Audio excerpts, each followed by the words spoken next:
Hello and welcome back to part 5 of this sort of challenge series where I'm challenging myself to make a game for under £50.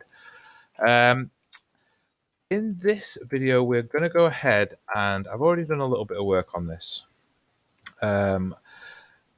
So let me show you. Right, so we've created a magic projectile and basically we're just going to do some damage to the rat. Now, I thought that we could do it one way.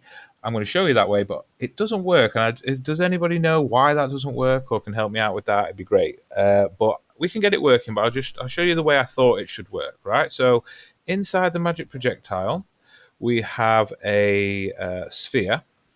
Just make it a tad bigger, and we're going to make it visible inside the game. So hidden in game, no.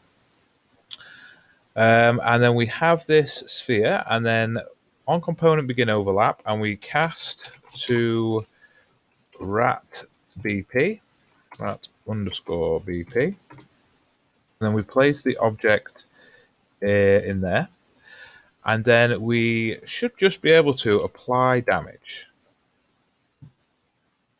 Okay, and the damage actor is the rat BP. And then compile. Now this should be able to fire an event inside the rat called event any damage. So it's always checking for that other node, event any damage. Okay. Now it doesn't have to, for what I know, actually apply any damage. It's just looking for this node. Okay. It's just looking for this and looking for the damaged actor. And in this case, it's the rat BP. All right. I don't think you have to do anything with this. And I'll just set the base damage to be 1, even though I'm not going to go and apply that. So here, when this receives that, it wants to get this variable and set it to be true. Okay, now what I'm going to do is I'm going to print a string off this. Testing. And that's it for now. I have already set this up in the rat's blueprint, so we might see some animation here, but we probably won't because, like I said, this should work. I'll just close that. But it hasn't been working. So I'm going to hit compile. So when this overlaps with the rat, we should see this print string fire off, take damage set to true. So let's just get a shot off on him. Oh, he's moving. But I'm hitting him. Oh, no, it has set to true. Oh, so it's decided to work this time. I've just been working on this for the past 15 minutes, set this up exactly the same, and it didn't work at all. So maybe it is because I have actually put something in. So let's try that. Set that to 0. Compile. And then test it again. So that is the reason, because I suppose the event any damage only fires if there's actual damage being taken, whereas I had it set there to be NA. I just thought it would recognize the event. So, okay, so we've got to set that to a number. For now, that will kill anything. So, in fact, yeah, let's set that to be 0.2 as our sort of base damage. All right, well, that's good that we figured that out. So now all we have to do is have a delay. 0.5. So the way I was doing it before is that I was just calling everything from here and doing it from here, which worked, but I'd rather change all the variables for the rat inside the rat rather than inside the projectile. So CV, that just makes more sense to me. Hit compile, and now it should react to, oh, come on, don't break again. Yeah, he's reacting. To that. Now, what we want as well, we want not just a reaction, we want him to spawn a cool particle effect. So let's go into his viewport, go to his mesh and add an arrow. Okay, rotate that 90 degrees and lift it up a bit. So just don't inherit it for now and lift it up. It's easier to move when they're not inherited. Move that sort of in front maybe, or we'll have it go off in the middle of him. Yeah, something like that. We can move this later. And we'll call this, rename emitter hit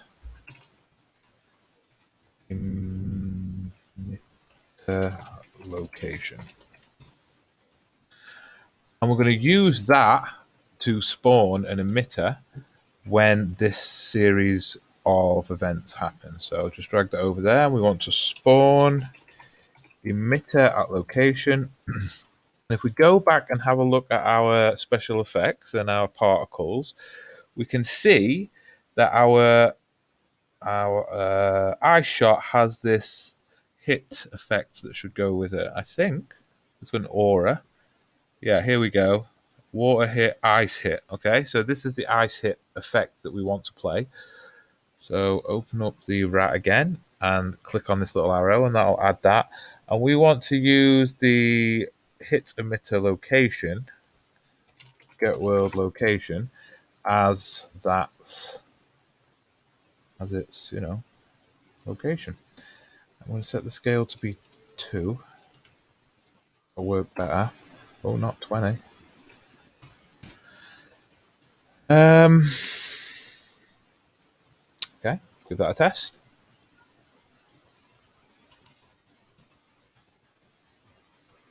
So we want to make the... Oh, so it hasn't loaded in that yet, but that's going to work. What did I want to do just then? What did I just say I wanted to do? So forgetful. Oh yeah, make the projectile a little bigger. So magic projectile, not the projectile bigger, but make the collision sphere a little larger, so it feels a bit more generous.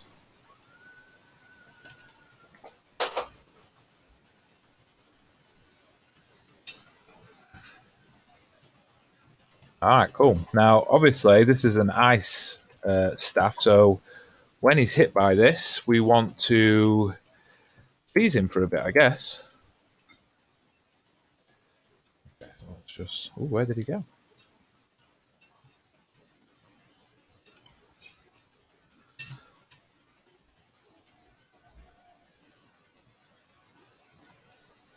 So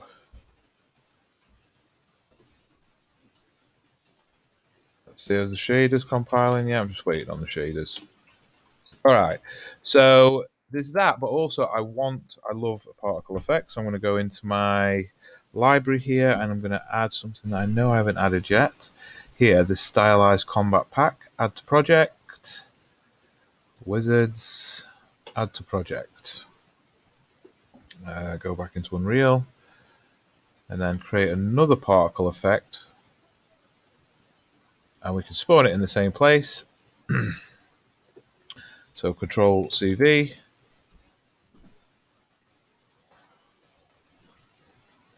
Like this. Location is going to be the same place. Scale's the same.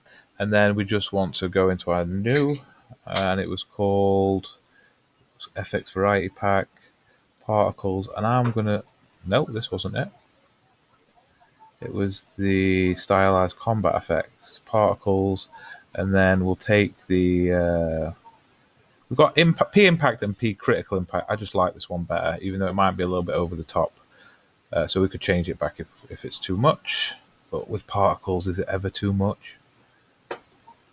Then hit compile. And then, but it hasn't loaded in the... Oh yeah, it does that. Well, at the same time. That's so cool. Okay, so let's look at the time. Right, so I think we can go ahead and add something else. So let's think, what other animations does our guy have? So he's got idle, jump, jump, jump, jump. Jump, attack. Okay, we'll probably do that. Pick up, victory, potion drinking. Okay, that's a good one.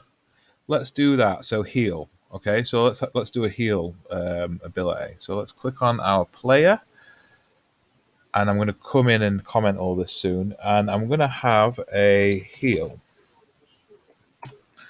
All right, and we need a button press for that. So let's go set that up in the settings. So this could be a use item, right? because we'll probably have more than one item that you can use. So inputs, call this use item.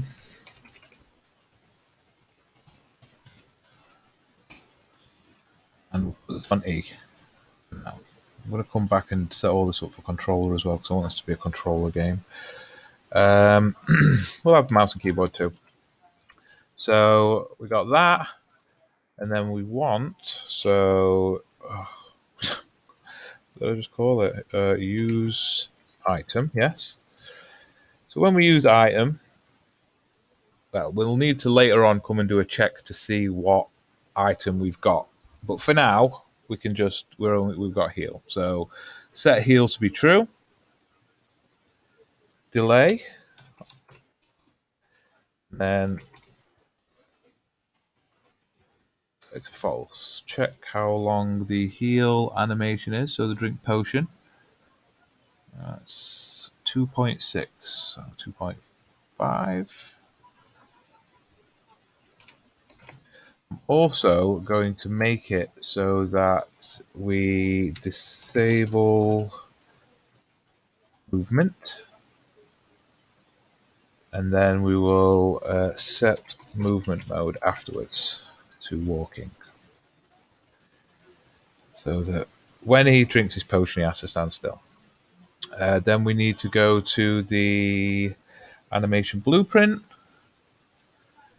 And we only want to be able to do this from the idle walk. So we'll drag that out, add state. And it wants to be called use. We'll just call this one heal. We might have other animations for different things, but I think this is the only animation we have for this, so it might be just healing. And then we want to transition back.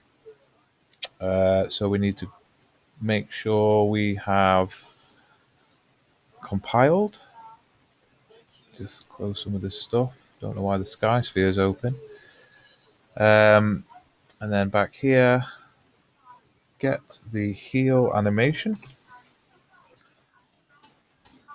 It's called potion, I think. Yeah, drink potion. Yeah, so we could have like a potion for mana and a potion for healing, so we could use this for both. Event graph. Come on, don't crash. Yeah, I think as soon as this pops back to life, we need to have a save. So file, save all, just in case. And then we want to get use item. That's what I called it. Oh, no, I didn't. Get heal. Go to a variable and call it healing. And then that into there. All right, so let's just go through this, make sure we've done it. Oh, transitional rule. So it's the wrong one. So from idle to heal, we want healing get equal boolean true. And then for the return, we want healing get equal false. Okay, compile. So now when we press E, we heal. Or we drink a potion. Now, I wonder if they provided a potion in the which one was it? Battle Wizards meshes. Magic Staff stage. No. I don't think they've included a potion.